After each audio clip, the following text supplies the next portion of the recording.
민호야, 엄마가 좀 이상해. 혈압이 갑자기 올라간 것 같은데 병원에 데려다 줄 수 있니? 수화기 너머에서 한숨이 들렸습니다. 어머니, 저 지금 멀리 있어서요. 정 그러시면 119 부르시는 게 좋을 것 같아요. 민수에게도 전화를 걸었습니다. 엄마, 저한테 전화하셔야 소용없는 거 아시잖아요. 형이나 민정이한테 연락하세요. 마지막 희망은 민정이었습니다. 엄마, 내 상황 알면서 왜 그래? 근처에 큰오빠 있잖아. 내가 애기 놔두고 2시간 거리를 어떻게 가? 그 순간 가슴이 더 조여왔습니다. 안녕하세요. 저는 서울에 사는 올해 환갑, 손현숙입니다. 환갑이라니 예전엔 먼 이야기 같았는데 어느새 이 나이가 되어 있네요. 3년 전 남편과 사별한 뒤 지금은 혼자 지내고 있습니다. 다행이라면 남편이 살아있을 때 세 자녀가 모두 출가했다는 점이죠. 저에겐 아들 둘과 딸 하나, 큰아들 민호, 둘째 민수, 막내딸 민정이 있습니다. 남편이 있던 시절을 떠올리면 부족함 없이 평범하지만 참 따뜻한 나날이었어요. 명절이나 남편 생일이면 집이 북적이고 웃음이 끊이지 않았습니다. 저는 젊을 때부터 요리를 좋아했거든요. 시어머니께 배운 전통 한식은 물론 아이들이 좋아하는 파스타나 스테이크까지 못하는 게 없었죠. 주방에서 음식 냄새가 피어오르면 온 가족이 하나둘 모여들곤 했습니다. 여보, 당신 요리 솜씨 덕분에 외식할 일이 없네. 남편은 늘 그렇게 웃으며 제 어깨를 토닥였고 그럴 때마다 참 뿌듯했어요. 아이들도 우리 엄마 요리 최고라며 자랑을 아끼지 않았습니다. 큰아들 민호는 35, 온순하고 성실해 가족 모두에게 살뜰했고 둘째 민수는 말수가 적지만 똑똑해서 좋은 회사에 들어갔죠. 막내 민정이는 딸이라 그런지 유독 저와 가까웠습니다. 결혼 전까지는 하루가 멀다 하고 전화를 걸어 안부를 묻던 아이였죠. 그런데 남편이 세상을 떠난 뒤 어느 순간 모든 것이 달라졌습니다. 집안의 중심축이 빠져나간 듯 아이들의 발걸음이 점점 뜸해졌습니다. 처음엔 이해하려 했습니다. 다들 결혼해서 자기 가정이 바쁠 테니까요. 하지만 민호는 결혼 후 우리 집 근처에 살면서도 아이를 처가에 맡기기 시작한 뒤로는 한 달에 한 번 얼굴 보기조차 힘들었습니다. 둘째 민수는 지방 발령을 받으면서 1년에 한두 번 보는 게 고작이었고 민정이는 출산 후 산후 우울증 때문인지 예전 같은 살가움이 사라졌습니다. 남편이 떠난 후 자식들이 더 곁을 지켜줄 거라 생각했지만 외로움은 오히려 더 깊어졌습니다. 예전엔 하루가 멀다 하고 오가던 전화가 이제는 한 달에 한 번, 그마저도 몇 마디 안부만 나누고 끊어졌습니다. 엄마, 바빠서 자주 못 가네요. 죄송해요. 이 말이 아이들 입에서 가장 자주 나오는 인사가 되었죠. 저는 이해하려 했습니다. 요즘 세상에 먹고 살기 바쁘니 친정엄마까지 챙기긴 어렵겠지 싶었어요. 그러면서도 정말 그게 다일까? 아니면 그냥 나를 피하는 핑계일까? 그 의문이 머릿속에서 떠나질 않았습니다. 어느 토요일 오후였습니다. 집안이 너무 조용했습니다. 예전엔 남편과 아이들 웃음소리가 가득했던 그 큰 집이었지만 이제는 발자국 소리 하나 들리지 않았습니다. 정막을 이기지 못하고 큰아들 민호에게 전화를 걸었습니다. 민호야, 뭐 하니? 아, 엄마 지금 처갓집이에요. 저녁 먹고 있어요. 또 처가였습니다. 요즘 민호 입에서 가장 자주 듣는 단어였죠. 그래, 알았다. 사돈께 안부 전해드려. 전화를 끊자 마음이 한층 허전해졌습니다. 둘째 민수에게도 전화를 걸었습니다. 민수야, 밥은 잘 챙겨 먹고 있니? 아, 어머니, 지금 야근 중이에요. 좀 바빠서요. 늘 듣던 바빠요라는 대답이 돌아왔습니다. 목소리에 피곤함이 묻어 있었지만 왠지 모르게 차가운 기운이 느껴졌습니다. 마지막으로 막내딸 민정이에게 전화를 걸었습니다. 민정아, 뭐해? 엄마, 나 애기 보느라 정신이 없네. 이따 다시 전화할게. 그날 이후 민정에게서 다시 전화가 오지 않았습니다. 그날 밤도 저는 또 혼자 남겨져 텅 빈 거실에 혼자 앉아 있었어요. 남편이 앉던 자리, 아이들이 웃으며 이야기 나누던 소파, 모든 건 그대로인데 사람만 없었습니다. 그제야 실감했습니다. 혼자라는 게 이런 거구나. 예전엔 남편이 아이들이 곁에 있었으니 외로움을 몰랐는데, 이제 집은 그대로인데 사람들은 모두 제 곁을 떠난 것이었습니다. 그 불안한 마음은 그날부터 조금씩 제 속에 자리 잡았습니다. 다음 주에도 연락은 없었고 그 다음 주도 마찬가지였습니다. 제가 먼저 전화를 걸지 않으면 아무도 안부를 묻지 않았습니다. 혹시 내가 무슨 서운한 말을 했나? 거울을 보며 혼잣말을 했습니다. 주름이 늘고 머리카락엔 하얀 빛이 섞인 제 모습이 유독 초라하게 보였습니다. 그러던 어느 날 장을 보고 집에 돌아오는 길이었습니다. 웃음소리가 들려 시선을 돌렸는데 민호가 처가 식구들과 함께 나오는 모습이 보였습니다. 민호는 장모님 팔짱을 끼고 다정하게 이야기를 나누고 있었고 얼굴엔 환한 웃음이 가득했습니다. 저와 함께 있을 땐 본 적 없던 표정이었습니다. 그 순간 마음이 쪼그라드는 듯 움츠러들었습니다. 집에 돌아와도 그 장면이 계속 머릿속에 맴돌았습니다. 그날 밤 베개에 얼굴을 묻고 중얼거렸습니다. 내가 불편하게 한 걸까? 억눌렀던 눈물이 흘러내렸습니다. 민호는 예전엔 제게도 다정한 아들이었습니다. 도대체 언제부터 달라진 걸까요? 결혼 후부터였을까요? 아니면 남편이 세상을 떠난 후였을까요? 이유를 알 수 없으니 답답함만 더 커져갔습니다. 다음 날 아침 저는 마음을 다잡았습니다. 그래도 가족이잖아요. 내가 조금 더 다가가면 예전처럼 웃으며 함께할 수 있을 거라 믿었습니다. 큰아들 민호가 좋아하던 갈비찜을 정성껏 만들었습니다. 결혼 전 엄마 갈비찜이 세상에서 제일 맛있다고 하던 민호의 얼굴이 떠올랐죠. 살짝 간장을 졸이고 당근과 감자를 넣으며 마음속으로 몇 번이나 되뇌었습니다. 오늘은 꼭 같이 밥 먹어야지. 용기를 내 전화를 걸었습니다. 민호야, 엄마가 갈비찜 해놨는데 오늘 퇴근하고 애들이랑 와서 먹을래? 수화기 너머로 잠깐의 정적이 흘렀습니다. 아, 엄마, 어쩌죠. 오늘 처갓집에서 저녁 먹기로 해서요. 다음에 미리 말씀 주시면 꼭 갈게요. 그 다음 해가 과연 언제일까요? 그래, 알았다. 바쁜데 미안하다. 목소리를 최대한 담담하게 하려 했지만 전화를 끊는 순간 힘이 빠져나갔습니다. 식탁 위 김이 모락모락 오르는 갈비찜이 저를 바라보는 듯 했습니다. 예전 같으면 냄새를 맡고 달려왔을 아이들이 이제는 전화 한 통으로 거절하는 음식이 되어버렸습니다. 숟가락을 들지도 못한 채 그 앞에서 한참을 앉아 있었습니다. 그 순간 깨달았습니다. 뭔가 확실히 변했다는 걸. 그리고 그 변화의 중심에는 제가 있었습니다. 아이들이 변한 게 아니라 제가 더 이상 아이들에게 필요 없는 사람이 된 것이었습니다. 남편이 살아있을 때는 달랐습니다. 그땐 제가 가족의 중심이었지만 이제는 그저 나이든 어머니일 뿐이었죠. 쓸쓸하다는 말로는 부족했습니다. 외롭다는 말로도 모자랐습니다.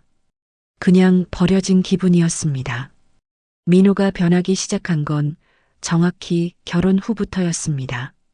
처음엔 집 근처에 살며 며느리와 손주까지 데리고 자주 왔습니다. 식탁에 앉아 이런저런 이야기를 나누고 손주 재롱을 보며 웃음소리가 끊이지 않았죠. 그런데 어느 순간부터 민호는 혼자 오기 시작했습니다. 나중에는 아예 오지 않는 날이 더 많아졌습니다. 엄마, 아기를 처갓댁에서 봐주시니까 퇴근하면 거기로 갈 수밖에 없네요. 집에서 고작 10분 거리인데도 이런 말을 들으니 제 가슴에 뭔가가 콕 하고 박혔습니다. 명절도 마찬가지였습니다. 저는 저녁쯤 갈게요. 그리고는 짧게 들렀다가 서둘러 일어났습니다. 건강 챙기세요. 형식적인 인사 한마디를 남기고 시계를 흘끗 보며 언제 나갈지만 생각하는 것 같았습니다. 예전엔 엄마 오늘 뭐 해드릴까요? 라며 먼저 다가오던 아들이었는데 이제는 제 옆에 앉아 있어도 마음은 이미 집 밖에 있는 듯 했습니다. 둘째 민수는 원래도 살가운 편은 아니었지만 지방 발령이 난 뒤로는 거리가 완전히 멀어졌습니다. 전화를 하면 항상 같은 대답이 돌아왔죠. 지금 바빠요. 나중에 다시 연락드릴게요. 그 나중에는 한 번도 먼저 찾아오지 않았습니다. 제가 다시 전화하면 그제야 어색하게 웃으며 말했습니다. 아, 깜빡했네요. 깜빡했다고요? 목소리에는 미안함보다 귀찮음이 묻어났습니다. 민수야, 엄마는 목소리 듣고 싶어서 전화한 건데, 어머니, 다 큰 아들 목소리가 뭐가 그렇게 듣고 싶으세요? 지금 정말 바빠요. 회의 들어가야 해서요. 또 바쁘다는 말. 전화를 끊고 나면 허전함이 파도처럼 밀려왔습니다. 그래도 저는 막내딸 민정이만큼은 다를 거라 믿었습니다. 민정인 제게도 특별했으니까요. 막내답게 애교 많고 살가웠고 결혼 전까지 하루 일과를 빠짐없이 제게 털어놓던 아이였습니다. 결혼 후에도 거의 매일 전화하며 사소한 일까지 나누었죠. 그런데 아이를 낳고부터는 상황이 달라졌습니다. 엄마, 오늘도 아이 좀 봐주실 수 있어요? 한두 번이 아니라 거의 매일 부탁이 이어졌습니다. 하지만 민정인의 집은 왕복 3시간 거리. 운전도 못하는 제가 지하철과 버스를 갈아타고 다니는 건 쉬운 일이 아니었습니다. 그럼에도 딸이 힘들까봐 최대한 갔습니다. 아기를 보고 돌아오면 다음 날은 어김없이 몸살이 났지만요. 미안해, 민정아. 엄마가 내일은 못 갈 것 같아. 그 순간 민정의 표정이 확 굳어졌습니다. 눈빛이 차가워지는 게 느껴졌습니다. 마치 엄마는 이제 도움이 안 되는구나라고 말하는 것 같았죠. 엄마가 도와줄 수 없으면 어쩔 수 없죠. 민정이 목소리는 싸늘했습니다. 예전에 엄마 사랑해라며 품에 안기던 그 아이가 맞나 싶었습니다. 그 후로 연락은 뜸해졌고 제가 먼저 전화를 걸어도 늘 바쁘다는 말뿐이었습니다. 엄마, 나 지금 애기 때문에 정신 없어. 빨리 끊어야겠어. 애기가 울어. 예전 같으면 1시간도 모자랐던 통화가 이제는 5분도 채우지 못했습니다. 답답함이 쌓이던 어느 날 용기를 내 민정에게 물었습니다. 민정아, 엄마가 애기 못 봐준다고 해서 많이 서운했니? 엄마, 나 우울증까지 온 거 알잖아. 민정은 제 말을 듣지 않았습니다. 자기 얘기만 했습니다. 그 순간 깨달았습니다.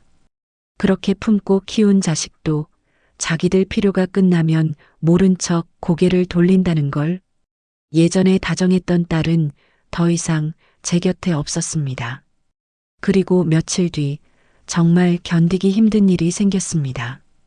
평소 앓던 고혈압 때문인지 참을 수 없는 어지럼증과 가슴 답답함이 한꺼번에 밀려왔습니다. 이건 빨리 병원에 가봐야겠다.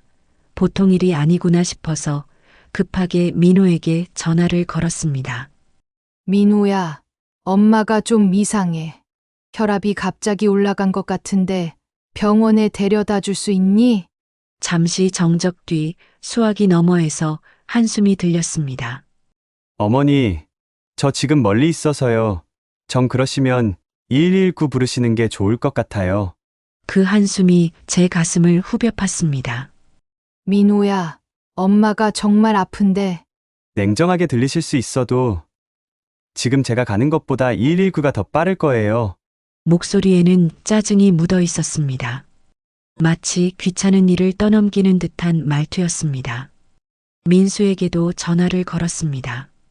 민수야, 엄마가 응급실에 가야 할 것 같은데. 엄마, 저한테 전화하셔야 소용없는 거 아시잖아요. 형이나 민정이한테 연락하세요. 언제나처럼 멀어서 어쩔 수 없다는 대답이었습니다. 마지막 희망은 민정이었습니다. 민정아, 엄마가 혈압 때문에 응급실에 가야 할 것 같은데. 엄마, 나 지금 애기 돌보느라 나갈 수 없어. 택시 불러줄까? 혼자 가실 수 있는 거잖아? 그 말이 귓가에 맴돌았습니다. 차갑고 귀찮다는 투. 민정아, 엄마가 정말 아픈데. 엄마, 내 상황 알면서 왜 그래? 근처에 큰오빠 있잖아. 내가 애기 놔두고 2시간 거리를 어떻게 가? 뚝 전화가 끊겼습니다. 그 순간 가슴이 더 조여왔습니다. 세 아이 모두에게 거절당했다는 현실이 믿기지 않았습니다.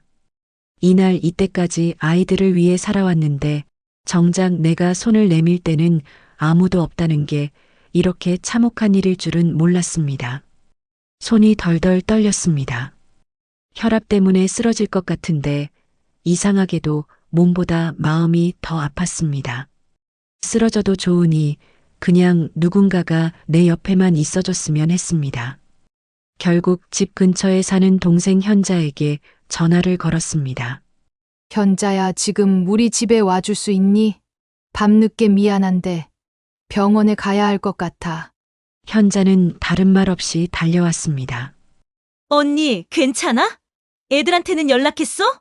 연락했는데 다들 일이 있다네. 현자의 얼굴이 굳어졌습니다. 몹쓸 자식들. 내가 전화해서 한마디 할까? 됐어, 현자야. 그냥 오늘부로 자식에 대한 기대 없이 살 거야. 그날 마음을 굳혔습니다. 아무리 아파도 앞으로는 아이들에게 절대 연락하지 않기로. 동생 현자의 도움으로 병원에 갔던 날로부터 몇 달이 흘렀습니다. 검사 결과 큰 문제는 아니었고 약만 꾸준히 먹으면 된다는 의사의 말에 안도했지만 마음에 난 상처는 쉽게 아물지 않았습니다. 어떻게 그래? 지 엄마가 쓰러질 뻔했는데. 그날 병원 앞에서 현자가 참다 못해 내뱉은 말이 아직도 귀에 맴돌았습니다. 저는 씁쓸하게 웃으며 대답했죠. 됐어, 현자야. 내가 잘못 키운 탓이겠지. 그때 결심했습니다. 앞으로는 무슨 일이 있어도 자식들에게 먼저 연락하지 않겠다고. 그러던 중 남편 제사날이 다가왔습니다. 예전에는 온 가족이 모여 제사상을 차리고 고기를 굽고 웃으며 아버지 이야기를 나누던 날이었죠. 하지만 해마다 참석하는 자식들의 발걸음은 줄어만 갔습니다. 이번에는 어떨까? 마지막으로 한 번만 더 기대를 해보기로 하고 미리 전화를 걸었습니다. 민호야, 아빠 제사 잊지 않았지? 수화기 너머로 짧은 한숨이 들렸습니다. 엄마, 제사 매년 어떻게 다 챙겨요? 그날 일정이 있어서 못 갈 것 같아요. 제사를 매년 어떻게 다 챙기냐니. 자기 아버지의 제사에 그런 말을 할 줄은 몰랐습니다. 가슴이 철렁 내려앉았습니다. 민수에게도 전화를 걸었습니다. 민수야, 아빠 제사. 어머니, 그날 중요한 미팅이 있어요. 죄송해요. 멀다는 이유, 바쁘다는 이유로 남편 제사에 한 번도 참석하지 않았던 둘째. 마음만 있었다면 방법을 찾지 않았을까요? 그의 목소리엔 미안함보다 귀찮음이 더 많이 묻어 있었습니다. 마지막으로 민정이에게 전화를 걸었습니다. 민정아, 아빠 제사인 거 알고 있지? 엄마, 제사일은 오빠들이랑 상의해봐. 나 애기 때문에 힘든 거 알잖아. 나도 여유 없어. 그 순간 머리가 띵했습니다. 결국 또다시 혼자가 되었다는 사실이 뼈아프게 다가왔습니다. 예전 같으면 북적였을 상차림이 이젠 차려놓은 음식보다 빈 의자가 더 눈에 들어왔습니다. 거실 TV에서는 온 가족이 웃으며 식사하는 예능 프로그램이 흘러나오고 있었고 그 화면과 제 현실이 겹치자 더 큰 외로움이 밀려왔습니다. 남편 사진을 바라보며 중얼거렸습니다. 여보, 미안해요. 내가 애들을 잘못 키웠나 봐. 사진 속 남편은 환하게 웃고 있었지만 그 미소가 마치 괜찮다, 고생 많았다고 말하는 듯 보여 눈물이 났습니다. 그의 겨울은 유난히 추웠습니다. 마음의 상처가 깊어서였을까요? 예방접종 없이도 단 한 번 걸리지 않던 독감에 걸리고 말았습니다. 열이 40도까지 치솟자 정신이 아득해졌습니다. 타미플루를 받으러 병원에 가야 했지만 혼자 걸어나갈 기력조차 없었습니다. 아무리 아파도 연락하지 않겠다고 다짐했는데 그날따라 동생 현자마저 전화를 받지 않았습니다. 결국 저는 다급한 마음에 아이들에게 전화를 걸었습니다. 먼저 민호에게 전화를 했습니다. 민호야, 엄마가 독감에 걸린 것 같아. 열이 40도야. 병원에 데려다 줄 수 있니? 엄마, 그거 직접 가서 검사 받아야 해요. 제가 택시 보내드릴게요. 택시요? 제가 원한 건 차가 아닌 아들의 따뜻한 손길과 걱정이었는데 말입니다. 민수에게 전화를 걸었지만 받지 않았습니다. 몇 번을 걸어도 연결이 되지 않았고 한참 뒤 문자가 왔습니다. 어머니, 지금 중요한 회의 중입니다. 나중에 연락드릴게요. 또 나중이었습니다. 이제는 그 나중이 결코 오지 않는다는 걸 알고 있었습니다. 마지막으로 민정이에게 전화를 걸었습니다. 민정아, 엄마가 독감에 걸려서 정말 아픈데 엄마, 독감이면 내가 더 못까지 애기한테 옮기면 어떡해 해. 오빠한테 연락해봐. 이해는 했지만 그 말이 너무 서운했습니다. 다행히 뒤늦게 부재중 전화를 확인한 현자가 찾아와 주어 고독사는 면했습니다. 하지만 그날 느낀 공포는 지금도 잊을 수 없습니다. 그대로였다면 저는 정말 세상을 떠나지 않았을까라는 생각이 들었습니다. 수액을 맞고 겨우 몸을 추스른 뒤 현자가 말했습니다. 언니, 애들이 너무 심한 거 아니야? 이런 식으로는 못 살아. 저도 속으로는 동의했지만 그저 씁쓸하게 웃었습니다. 어쩌겠어. 내 자식들인데. 그리고 마침내 제 마음을 완전히 꺾어버리는 마지막 타격이 찾아왔습니다. 제 환갑날이었습니다. 평생 한 번뿐인 날. 아이들이 모여서 비록 소박하더라도 함께 식사하며 웃어주는 모습을 기대했습니다. 이번엔 애들 얼굴 좀 볼 수 있겠지. 그땐 그래도 긍정적으로 생각했죠. 하지만 환갑이 다가오면서 하나둘 연락이 왔습니다. 먼저 민호에게서 전화가 왔습니다. 어머니, 그 주가 장인어른 생신이라서요. 와이프가 가족끼리 해외여행을 예약해뒀네요. 죄송해요. 대신 이번엔 용돈 넉넉히 보내드릴게요. 장인어른의 생신은 챙기면서 제 환갑은 그의 일정에 없었습니다. 제가 원한 건 돈이 아니라 함께 보내는 시간이었는데 말입니다. 민수는 문자로 연락을 해왔습니다. 어머니, 나 요즘 밤낮으로 야근하는 거 알잖아요. 이해해줘요. 언제나 이해만을 요구하는 그 말. 민정은 전화도 없이 카톡 한 줄이 전부였습니다. 엄마, 이번 생신 못 챙겨드려서 죄송해요. 내가 지금 누구 챙길 상황이 아니네. 용돈은 보내드렸어요. 말투마저 새 아이가 짝이라도 한 듯 똑같았습니다. 환갑날 밤 식탁 위는 조용했고 제 옆자리는 텅 비어 있었습니다. 그 순간 깨달았습니다. 이제 정말 끝이구나. 더 이상 기대하지 말자. 그날 밤 새 자녀의 번호를 차단했습니다. 손가락이 떨렸지만 마음은 이상하리만큼 홀가분했습니다. 민호, 민수, 민정 그렇게 사랑했던 이름들이 차단 목록에 추가되는 순간 제 안에서 무언가가 완전히 꺼져버린 듯 했습니다. 이제 정말 혼자구나. 거울 속 환갑의 제 얼굴은 주름이 깊게 패 있었지만 표정은 담담했습니다.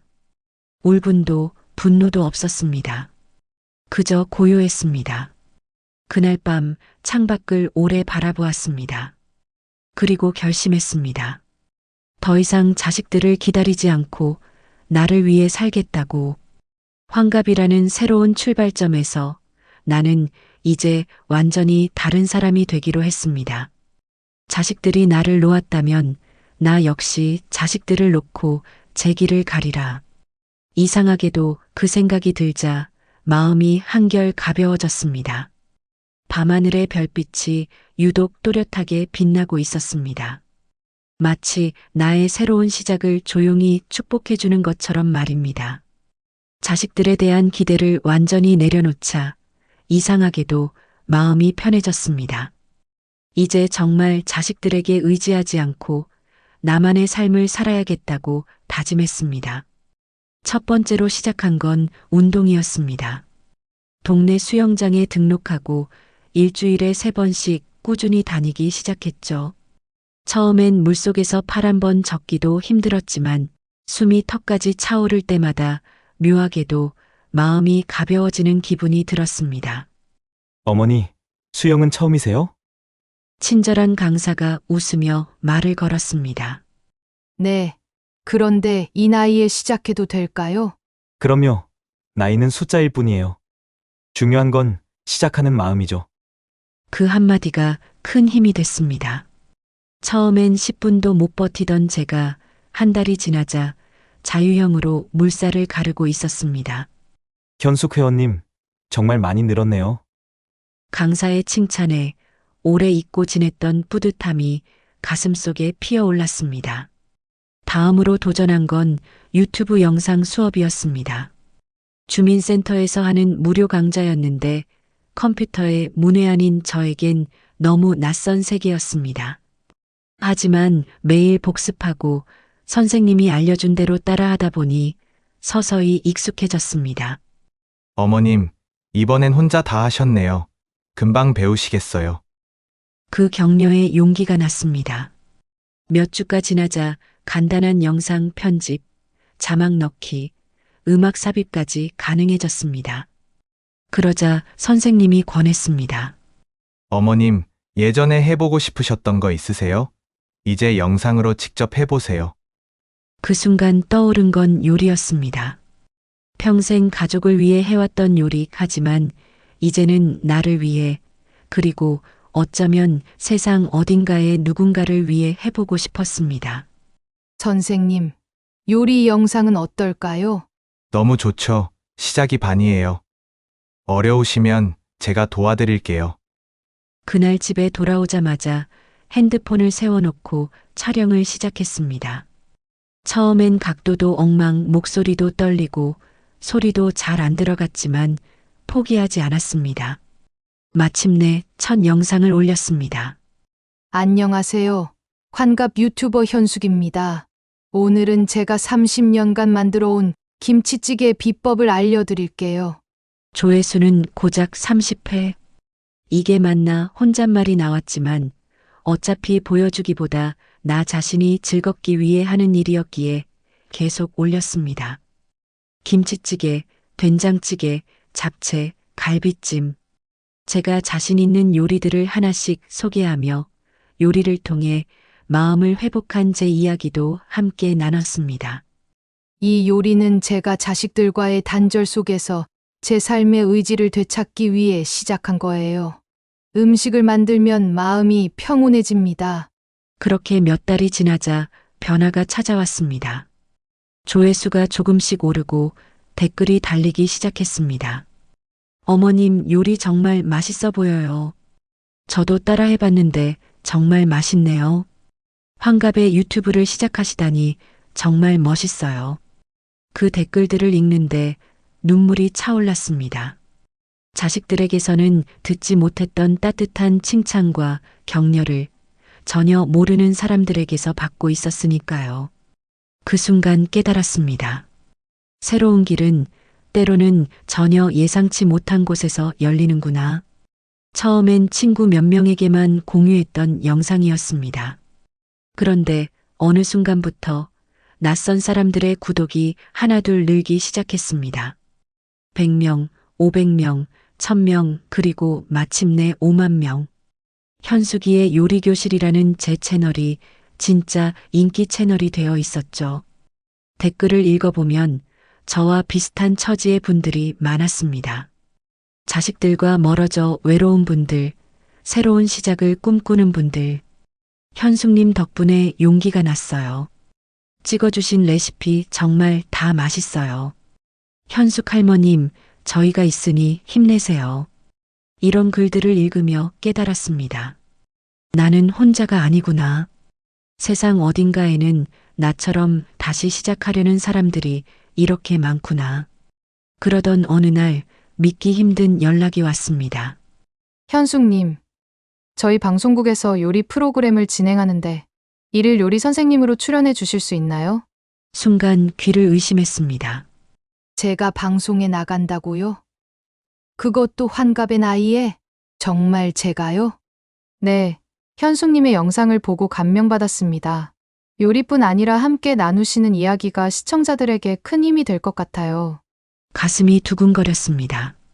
자식들에게 외면받았다고 믿었던 제가 이제는 세상 사람들에게 인정받고 있었던 겁니다. 네, 한번 해보겠습니다.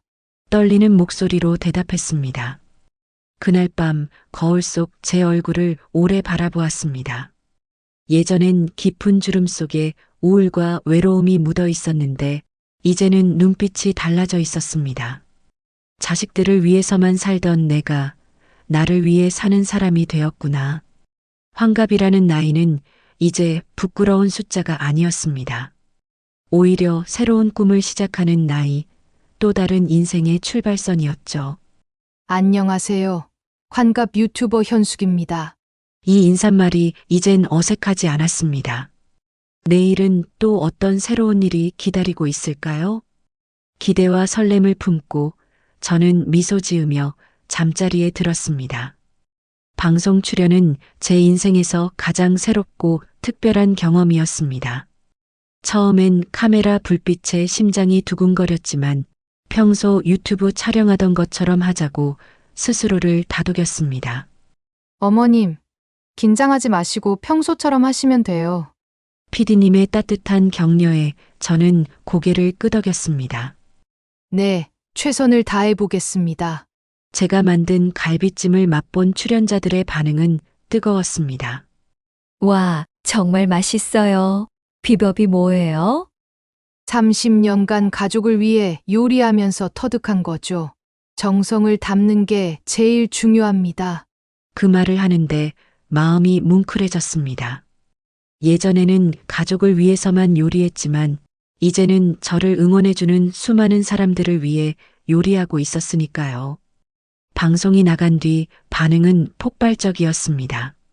환갑의 새 출발, 유튜버 현숙 씨의 감동 스토리, 신문에 실리고 인터넷 기사로 퍼져나갔습니다. 그리고 그 소식을 들었는지 어느 날 집 앞에 새 아이가 서 있었습니다. 어떻게 알았는지 셋 다 어두운 표정이었고 저와 마주하는 건 정확히 1년 만이었습니다. 엄마, 민호가 먼저 입을 열었습니다. 목소리가 떨렸습니다. 저희가 정말 큰 불효를 했어요. 민수도 고개를 숙이며 말했습니다. 어머니, 죄송합니다. 제가 너무 이기적이었습니다. 민정이는 눈물을 흘리며 안겼습니다. 엄마 내가 힘들다고 엄마를 외면했어요. 하지만 저는 바로 마음을 열 수 없었습니다. 너무 깊이 상처받았으니까요. 아직은 너희들에게 마음의 문을 열 자신이 없다. 짧게 말하고 집 안으로 들어갔습니다. 그 후로도 아이들은 일주일에 한 번씩 찾아왔습니다. 문 앞에서 기다리며 진심으로 반성하는 모습을 보였습니다. 엄마, 저희가 정말 잘못 생각했어요. 민호는 간절히 말했습니다. 아무리 막해도 엄마는 당연히 그 자리에 있을 거라 믿었어요. 너무 당연하게 생각했죠. 민수는 눈물을 글썽이며 고백했습니다.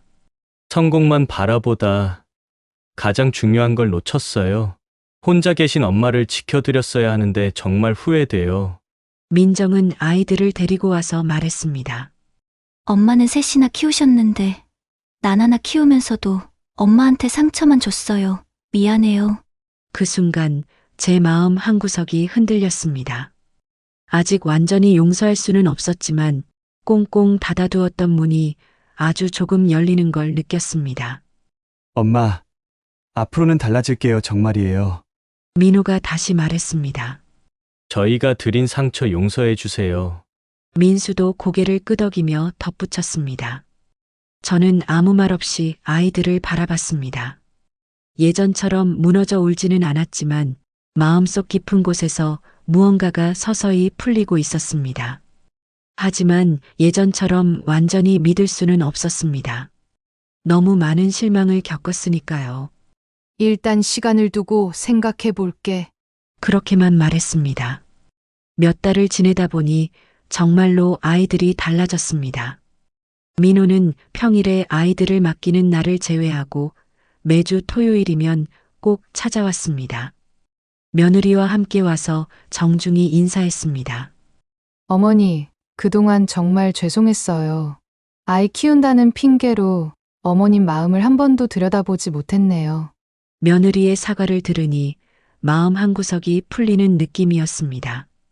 민수는 지방에 살면서도 일주일에 2번은 꼭 전화를 걸었습니다. 어머니, 요즘 어떻게 지내세요? 건강은 괜찮으세요?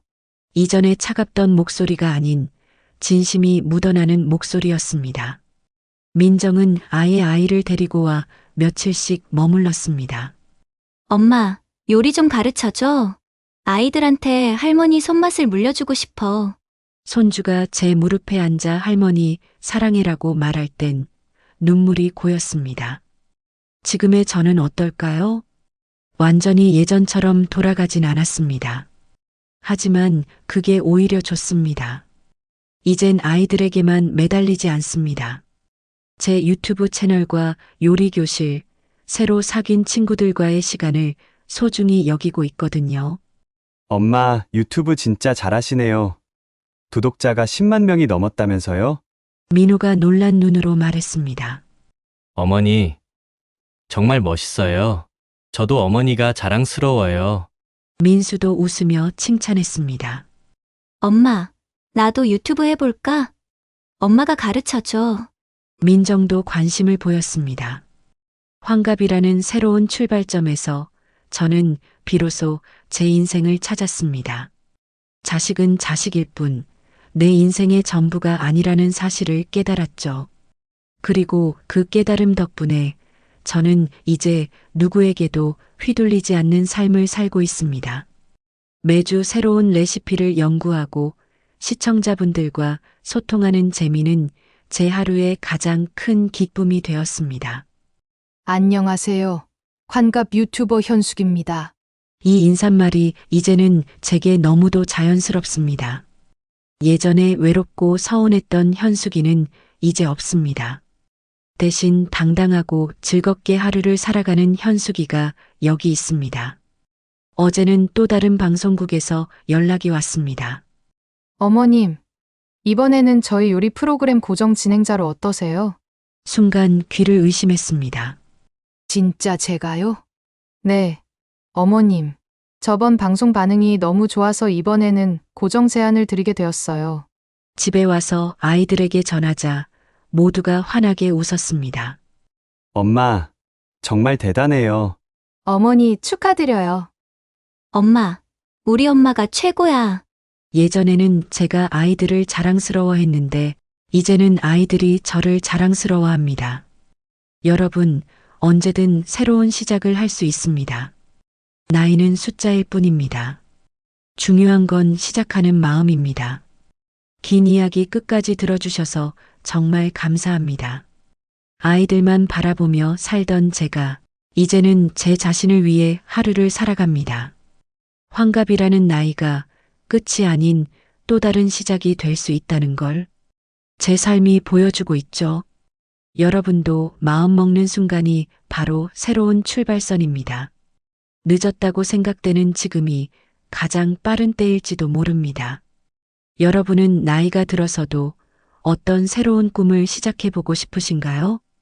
댓글로 여러분의 생각을 들려주세요. 우리들의 이야기방에서 또 만나 뵙겠습니다.